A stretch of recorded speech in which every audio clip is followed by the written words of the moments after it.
Secara definisi, Docker adalah sebuah platform open source dan sejenis teknologi virtualisasi yang dirancang untuk membantu developer atau tim IT dalam membangun, mendistribusikan, dan menjalankan aplikasi menggunakan kontainer. Sementara kontainer sendiri adalah unit terisolasi yang mencakup atau mengemas semua yang diperlukan untuk menjalankan aplikasi, seperti source code aplikasi, runtime, dependency atau library, dan konfigurasi sistem. Jadi kontainer membungkus semua itu sehingga aplikasi dapat berjalan di environment atau mesin manapun. Dan tentunya pekerjaan dalam hal ini setup dan config menjadi lebih sedikit dalam proses development maupun deployment karena beberapa part untuk mendistribusikan aplikasi dihandle oleh Docker.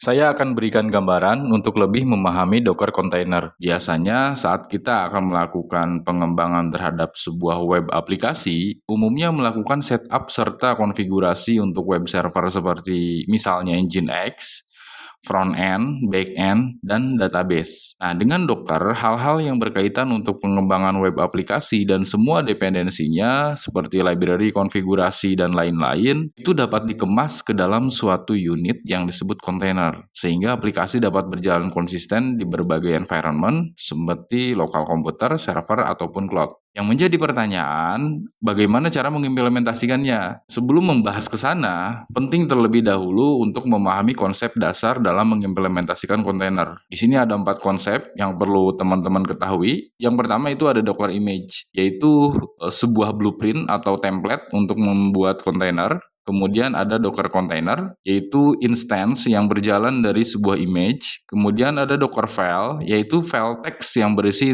instruksi untuk membangun sebuah image. Kemudian terakhir ada Docker Compose, yaitu tools untuk mendefinisikan dan menjalankan aplikasi multi-container menggunakan YAML file. Untuk langkah-langkahnya, pertama kita buat docker file.yaml. Contoh script sederhananya seperti ini.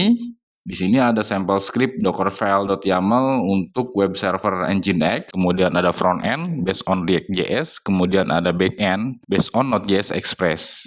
Nah, kemudian dilanjutkan dengan mengimplementasikan perintah dari docker compose.yaml. Contoh script sederhananya seperti ini. Selanjutnya kita tinggal menjalankan perintah docker compose up min d. Nah, maka perintah tersebut akan membangun masing-masing image dari Docker file, kemudian dari hasil image tersebut akan diekstrak atau dikemas menjadi sebuah kontainer untuk dijalankan. Nah, jadi kesimpulan yang didapat bahwa Docker memberikan cara yang efisien dan fleksibel untuk membangun dan menjalankan aplikasi web. Dengan memahami konsep dasar ini, kita dapat membangun aplikasi dalam kontainer. Nah, pertanyaan selanjutnya adalah bagaimana mesin Docker berinteraksi sehingga ujungnya bisa membuat sebuah kontainer. Nah, untuk menjawab pertanyaan ini, kita perlu membedah arsitektur dari Docker sendiri. Di sini ada arsitektur untuk Docker. Pertama, kita perlu pahami dulu komponen utama para Docker. Di sini ada 5 komponen utama para Docker. Yang pertama itu ada Docker Client. Intinya komponen ini untuk berinteraksi dengan Docker. Jadi kita sebagai user ngasih perintah tuh ke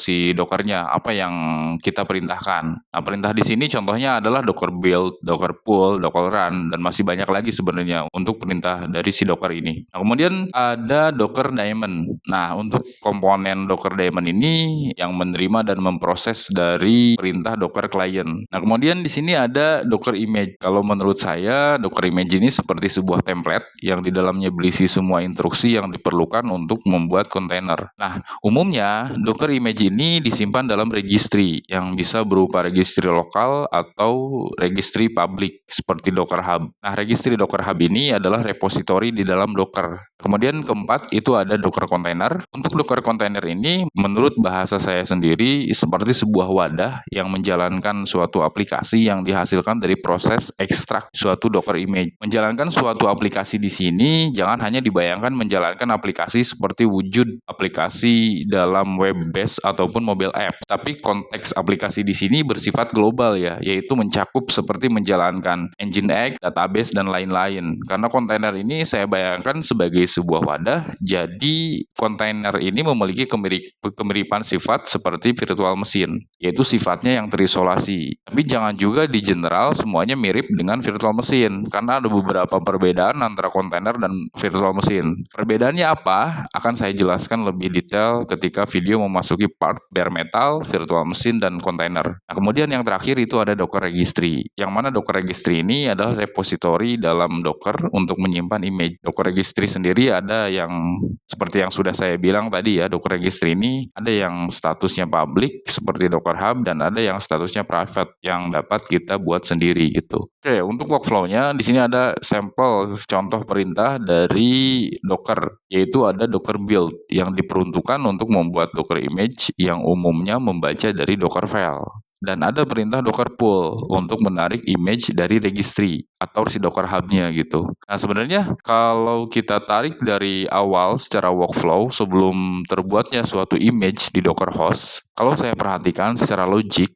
ketika Docker Daemon membaca Docker file, semua menarik basic image terlebih dahulu dari registry Docker Hub. Sebagai contoh dari perintah Docker file ini. Pada line pertama terdapat perintah untuk menarik basic image Node.js dari Docker Hub agar project backend yang kita buat menggunakan Express.js dapat berjalan di atas mesin Node.js. Nah, kemudian source code beserta library yang diperlukan dari project backend tersebut dikompile atau dikemas sedemikian rupa sehingga membentuk image baru pada Docker host. Nah, katakanlah jika kedepannya terdapat update, misalnya dari sisi source code-nya ada yang di-enhance, basic image dalam hal ini Node.js tidak lagi menarik dari Docker registry atau Docker Hub-nya. Jadi intinya hanya saat pertama saja Docker Daemon menarik basic image Node.js dari registry Docker Hub. Nah, jika kita merefer pada arsitektur Docker ini, apa yang barusan saya paparkan itu seperti kita membuat image untuk Redis. Nah, selanjutnya ada perintah Docker run, yaitu untuk membuat sebuah kontainer berdasarkan image yang telah dipilih. Dan teman-teman dapat berinteraksi dengan kontainer yang berjalan melalui perintah seperti docker exec untuk menjalankan perintah di dalam kontainer atau docker attach untuk terhubung ke terminal kontainer. Dan masih banyak lagi perintah untuk berinteraksi dengan kontainer yang telah dibuat ini.